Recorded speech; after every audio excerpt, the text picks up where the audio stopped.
Here's how to clean up your Gmail inbox. So first of all, you need to go ahead and launch your Gmail application, or you can go to the website of mail.google.com and log into your account. Now to start cleaning, you need to mark all the emails as read.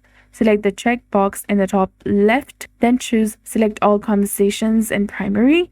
After this, hover your mouse to the left hand side of the screen, and from the menu that appears, you'll get various sections such as sent, drafts, purchases, important, scheduled, all, mail, spam, and trash. You can go ahead and access all these sections individually and then choose to delete everything that's on your Gmail, or you can tap on this all mail option, check the box in the top left corner, then tap on this bin icon over here, and then tap on OK to confirm to delete. After that, access the trash section. Select all the conversation, tap on select all conversation and trash, and then tap on delete forever, and then tap on OK to confirm, and you'll be done. So that's it. I hope you found this video helpful. If you did, please like, share, and subscribe.